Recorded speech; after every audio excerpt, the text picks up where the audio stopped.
প্রিয় শিক্ষার্থী, আমি রিগান বড়ুয়া, সহকারী শিক্ষক, সারওয়াতুল ইব্রাহিম মোহাম্মদ উচ্চ বিদ্যালয়।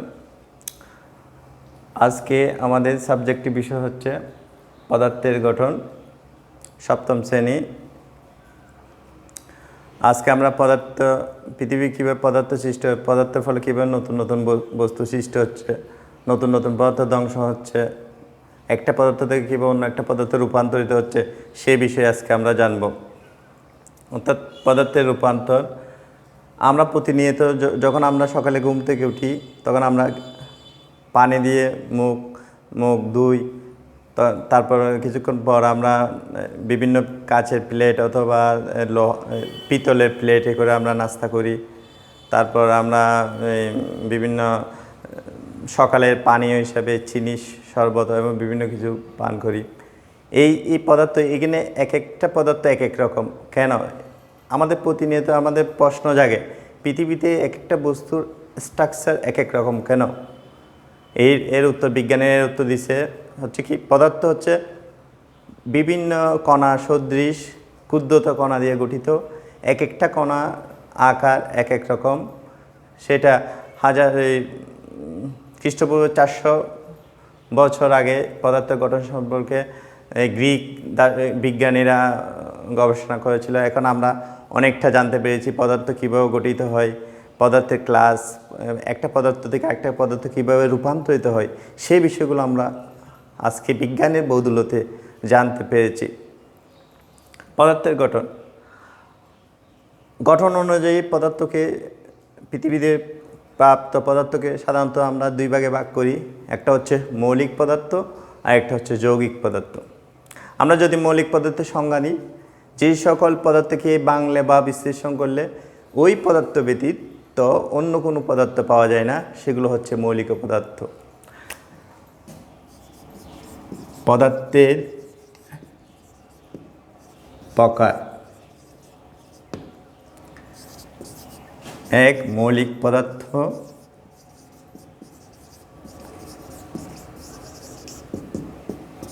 দুই, যৌগিক পদার্থ।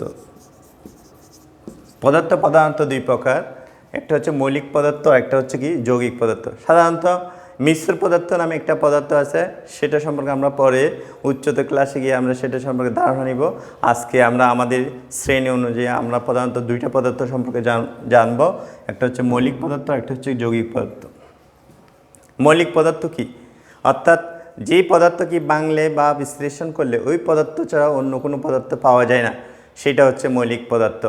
যেমন লোহা, তামা, hydrogen, oxygen, calcium, sodium, potassium, rubidium, caesium, francium, এই পর্যন্ত প্রায় 118টি মৌলিক পদার্থের সন্ধান পাওয়া গেছে। আমরা রসায়নের থেকে জানি 118টি মৌলিক পদার্থের সন্ধান পাওয়া গেছে। আর যৌগিক পদার্থ, যে সকল পদার্থকে বাংলা বা বিশ্লেষণ করলে এক বা একাধিক মৌলিক পদার্থ, ভিন্ন ধর্ম বিশিষ্ট পদার্থ পাওয়া যায়, যেগুলো মৌলিক পদার্থ পাওয়া যায়, সেগুলো হচ্ছে যৌগিক পদার্থ। মৌলিক পদার্থ হচ্ছে, উদাহরণ হচ্ছে হাইড্রোজেন, অক্সিজেন, সোডিয়াম। আর যৌগিক পদার্থ হচ্ছে কি, পানি, লবণ, লবণ। যৌগিক পদার্থ পানি, লবণ, গ্লুকোজ, অসংখ্য পৃথিবীতে হাজার হাজার যৌগিক পদার্থ আছে, যেগুলো আমাদের বলে শেষ করা যাবে না।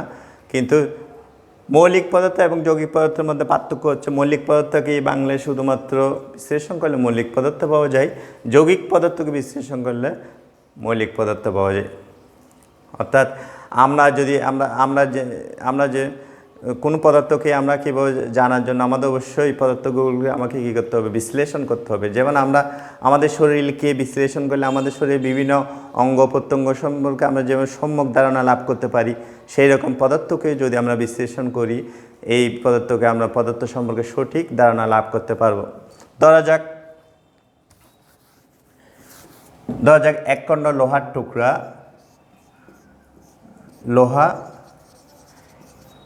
এক খণ্ড লোহার টুকরাকে যদি আমরা কী করি, বিশ্লেষণ করি,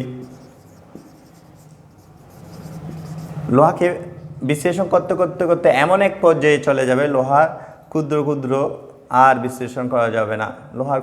তখন লোহার ক্ষুদ্র ক্ষুদ্র কণা পাওয়া যাবে, একই আকৃতির কিছু ক্ষুদ্র ক্ষুদ্র কণা পাওয়া যাবে।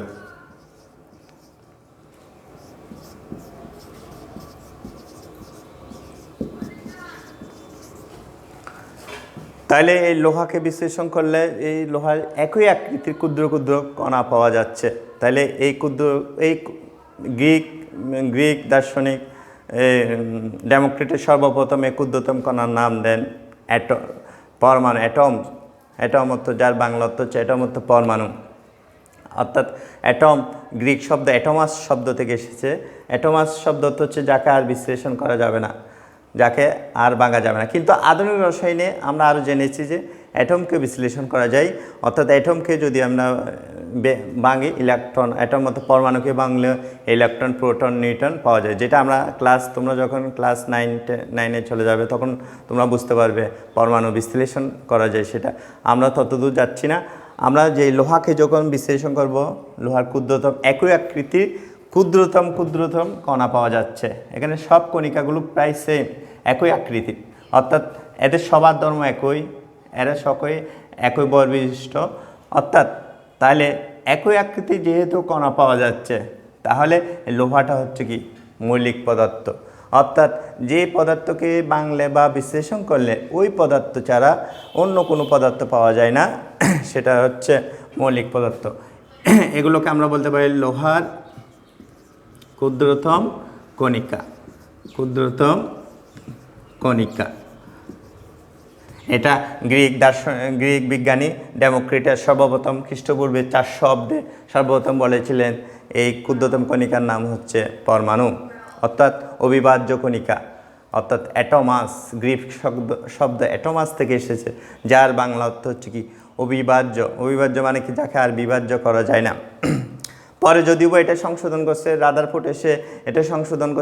রাদারফোর্ড এসে বলছে যে পরমাণুকে ভাঙা যায়, যেটাকে ভাঙলে ইলেকট্রন, প্রোটন, নিউট্রন নামে 3 ধরনের কণিকা পাওয়া যায়। তাহলে এটা আমরা উচ্চতর ক্লাসে গেলে এটা সম্পর্কে আমরা আলোচনা করব। তাহলে এই থেকে আমরা বুঝতে পারছি যে লোহাকে বিশ্লেষণ করলে শুধুমাত্র লোহার কণিকা পাওয়া যায়। তাহলে লোহা হচ্ছে কি মৌলিক পদার্থ। লোহা হচ্ছে একটা মৌলিক পদার্থ, যে পদার্থকে, অর্থাৎ আমরা এটার সংজ্ঞা বলতে পারবো, যে পদার্থকে ভাঙলে বা বিশ্লেষণ করলে শুধুমাত্র মৌলিক পদার্থ পাওয়া যাবে, সেটা হচ্ছে কি, অর্থাৎ একই আকৃতির কণিকা পাওয়া যাবে, সেটা হচ্ছে মৌলিক পদার্থ। এখন আমরা যাব যৌগিক পদার্থ। আমরা সকালবেলায় ঘুম থেকে উঠে প্রথমে আমরা পানি দিয়ে হাত মুখ ধুই। তাহলে আমাদের মনে প্রশ্ন জাগে, পানি কোন ধরনের পদার্থ? লোহার সাথে তো পানির কোনো সম্পর্ক নেই। লোহা হচ্ছে একটা কঠিন পদার্থ, কিন্তু পানি হচ্ছে একটা তরল পদার্থ। তাহলে এই পানির আলাদা বৈশিষ্ট্য কেন? পৃথিবীতে এক এক পদার্থের বৈশিষ্ট্য এক এক রকম কেন? সেটা জানতে হলে আমাদের সেগুলোকে কী করতে হবে? বিশ্লেষণ করতে হবে। বিশ্লেষণ করে তাদের কণিকা সম্পর্কে আমাদের ধারণা লাভ করতে হবে। যেমন পানি, H2O, পানির রাসায়নিক সংকেত হচ্ছে H2O। H2O কে হচ্ছে পানিকে যদি ভাঙি বা বিশ্লেষণ করি, H2O কে যদি ভাঙি বা বিশ্লেষণ করি, কী কী পাওয়া যায়? ভিন্ন আকৃতি। পানিকে ভাঙতে এমন এক পর্যায়ে চলে যাবে যাতে পানির কণিকাসমূহ আলাদা কোনো পৃথক অস্তিত্ব লক্ষ্য পাওয়া যাবে না। অর্থাৎ পানি তখন কী হয়ে যাবে? তার বৈশিষ্ট্যগুলো হারাবে। তখন পানির পানি ভাঙতে সবচেয়ে ক্ষুদ্রতম কণিকা হচ্ছে কি? পানির অণু। সবচেয়ে ক্ষুদ্রতম হচ্ছে পানির অণু। এবং পানিকে যদি আমরা ভাঙি, কী পাওয়া যাবে? যদি আমরা কি বিশ্লেষণ করি, পানিকে বিশ্লেষণ করলে কি পাওয়া যাবে? হাইড্রোজেন, একটা হচ্ছে কি অক্সিজেন। অর্থাৎ পানির অণুর আকৃতিগুলো যদি আমরা কণিকা আকারে যদি লিখি, আমরা যে একটা হাইড্রোজেন, এটা অক্সিজেন, আর দুই পাশে 2টা হাইড্রোজেন কণিকা থাকবে।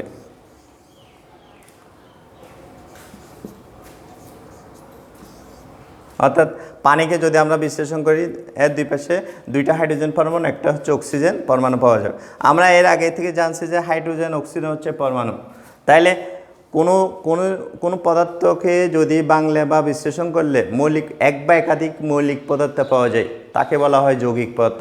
অর্থাৎ কোনো পদার্থকে ভাঙলে বা বিশ্লেষণ করলে যদি এক বা একাধিক ভিন্নধর্ম বিশিষ্ট পদার্থ পাওয়া যায় তাকে বলা হয় যৌগিক পদার্থ। অর্থাৎ পানিকেও যদি আমরা ভাঙতে এমন ক্ষুদ্রতা অবস্থায় নিয়ে যাই, তাহলে পানিকে ক্ষুদ্রতা অবস্থায় যাওয়ার পর পানিটা হচ্ছে কি তার এই এরপরে যদি ভাঙা হয় তাহলে পানি তার বৈশিষ্ট্যগুলো হারাবে। অর্থাৎ পানি তার বৈশিষ্ট্য হয়ে হারিয়ে দুই ভাগে বিভক্ত হয়ে যাবে। একটা হচ্ছে হাইড্রোজেন হয়ে যাবে এক প্রান্ত, একটা কী হয়ে যাবে দুইটা গ্যাস উৎপন্ন হবে, একটা হাইড্রোজেন আর একটা হচ্ছে কি অক্সিজেন।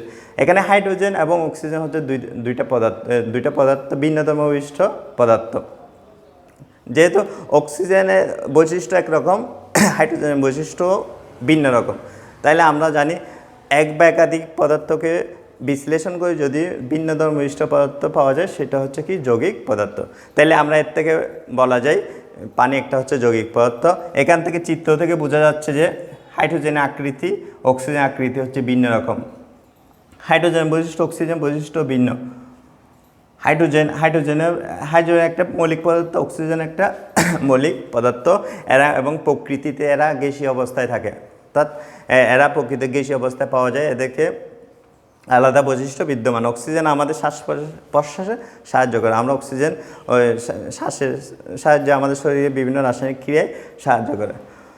তাহলে আমরা এর থেকে জানি আজকে আমরা শিখলাম যে পদার্থ গঠনের মধ্যে পদার্থ হচ্ছে দুই প্রকার, মৌলিক পদার্থ এবং যৌগিক পদার্থ।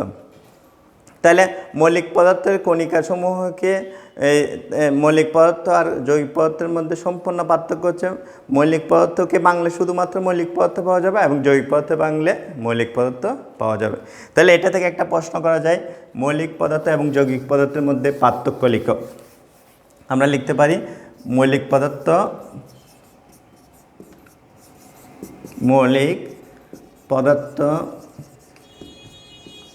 ও যৌগিক পদার্থের মধ্যে পার্থক্য লিখো। প্রিয় শিক্ষার্থী, তোমাদের আগামীকালের কাজ হচ্ছে এটা, মৌলিক পদার্থ যৌগিক পদার্থের মধ্যে পার্থক্য লিখো। এরপর আসবো আমরা অণু পরমাণু। আমরা জানি অণু কি, পরমাণু কি। পরমাণু হচ্ছে আমরা জানি মৌলিক, এখন আমরা পদার্থের গঠন অনুসারে আমরা শিখে ফেলছি পদার্থকে সাধারণত দুইটা ভাগে ভাগ করা হয়, একটা হচ্ছে মৌলিক পদার্থ, একটা হচ্ছে কি যৌগিক পদার্থ। তাহলে মৌলিক পদার্থ কি, তাহলে মৌলিক পদার্থের সংজ্ঞা আমরা এর আগে দিয়েছি। এখন আমরা হচ্ছে পরমাণু কি।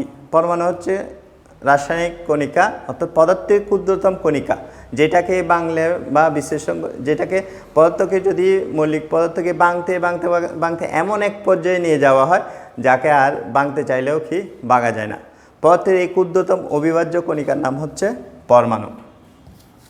তাহলে আজকে আমরা এখন পড়বো আমরা পরমাণু ও অণু। তাহলে এখন আমরা পড়ব পরমাণু কি। পরমাণু হচ্ছে পদার্থের সবচেয়ে ক্ষুদ্রতম কণিকা, মৌলিক পদার্থের সবচেয়ে ক্ষুদ্রতম কণিকা। ডেমোক্রিটাসের থিওরি অনুসারে পদার্থকে ভাঙতে এমন এক পর্যায়ে নিয়ে যাওয়া যে পর্যায়ে চলে গেলে পদার্থকে আর ভাঙা যাবে না, সেটা হচ্ছে কি মৌলিক পদার্থ। তাহলে মৌলিক পদার্থের সবচেয়ে ক্ষুদ্রতম কণিকার নাম হচ্ছে পরমাণু। সাধারণত আমরা পৃথিবীতে 118টি পরমাণু আছে, যেগুলো আমরা কয়েকটা পরমাণুর নাম লিখতেছি, প্রতীক লিখতেছি, যেমন H hydrogen, O oxygen, Na sodium, Ca calcium, Fe ferrous লোহা, কপার, তারপর জিঙ্ক। এগুলো সবগুলো হচ্ছে মৌলিক পদার্থ। আমি এগুলোর সবগুলো নামের ইংলিশ নামের প্রথম অক্ষর দিয়ে লিখছি, এই সম্পর্কে আমরা পরে বিস্তারিত বলবো। এগুলোকে সাধারণত কি প্রতীক বলা হয়, অর্থাৎ কোন পরমাণু পূর্ণ নামের সংক্ষিপ্ত রূপকে আমরা সাধারণত কেমিস্ট্রি ভাষা অনুযায়ী বলা হয় প্রতীক। এখন আমরা যাব অণু কি, অর্থাৎ যৌগিক পদার্থের ক্ষুদ্রতম কণিকার নাম হচ্ছে অণু। যেমন যৌগিক পদার্থ আমরা আগে বলছি যে পদার্থকে ভাঙলে বা বিশ্লেষণ করলে মৌলিক পদার্থ পাওয়া যায় সেগুলোকে বলা হয় যৌগিক পদার্থ। তাহলে কি পানি হচ্ছে একটা কি পদার্থ, যৌগিক পদার্থ। লবণ একটা হচ্ছে কি যৌগিক পদার্থ, যেমন পানি, তারপর লবণ, সোডা, এগুলো হচ্ছে সবগুলো হচ্ছে যৌগিক পদার্থ। তাহলে অণু হচ্ছে মৌলিক যৌগিক পদার্থের সবচেয়ে ক্ষুদ্রতম কণিকার নাম হচ্ছে কি অণু, আর মৌলিক পদার্থের সবচেয়ে ক্ষুদ্রতম কণিকার নাম হচ্ছে কি পরমাণু। তাহলে পরমাণু এবং অণুর মধ্যে পার্থক্য হচ্ছে পানির, আমরা এগুলোর সংকেত আছে, পানি হচ্ছে H2O, লবণ হচ্ছে এটা কাবার লবণ, সোডিয়াম ক্লোরাইড সোডা। তাহলে তাহলে এই মৌলিক পদার্থ এবং যৌগিক পদার্থের মধ্যে আমরা প্রথমে পার্থক্য শিখে ফেলছি, এখন হচ্ছে পরমাণু এবং অণু। তাহলে অণুকে সাধারণত আমরা এই অণু যৌগিক পদার্থে ক্ষুদ্রতম যৌগিক পদার্থ ভাঙতে ভাঙতে এমন এক পর্যায়ে চলে যায় যেখানে আর বিশ্লেষণ করা যায়, সেগুলো হচ্ছে কি অণু। আর মৌলিক পদার্থ ক্ষুদ্রতম কণিকার নাম হচ্ছে পরমাণু। এখন আমরা শিখব প্রতীক সংকেত।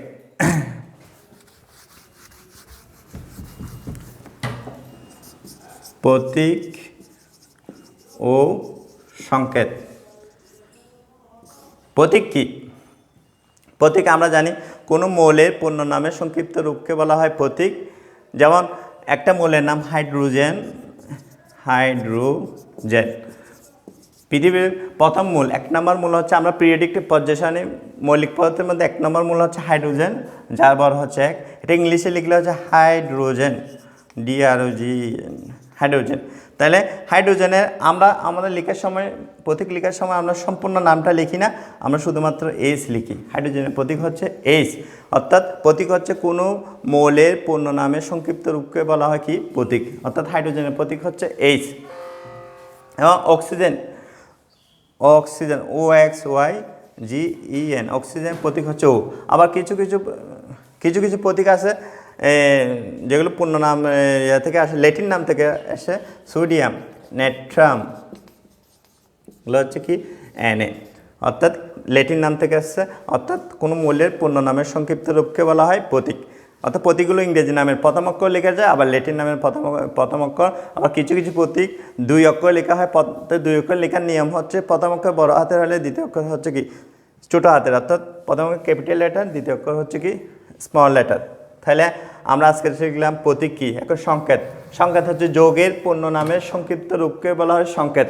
যেমন পানির সংকেত হচ্ছে কি H2O, কাবার লবণের সংকেত হচ্ছে NaCl। অর্থাৎ যৌগের একটা যৌগকে চিহ্ন দ্বারা, মানে কেমিস্ট্রি ভাষায়, রসায়নের ভাষায়, বিজ্ঞানের ভাষায় লেখার জন্য আমরা কি লিখি, এভাবে প্রতীকের মাধ্যমে লিখি। এই পানি হচ্ছে H2O সংকেত, পানির সংকেত H2O, এবং কাবার লবণের সংকেত NaCl। প্রিয় শিক্ষার্থী, আজকে হচ্ছে আমাদের ক্লাস আজকে এই পর্যন্ত। তোমরা আজকে আমরা এদের থেকে যা যা শিখলাম তার থেকে আমরা তোমাদের একটা ছোট্ট একটা বাড়ি কাজ দিচ্ছি। প্রথম হচ্ছে কি প্রতীক ও সংকেতের মধ্যে পার্থক্য লিখো।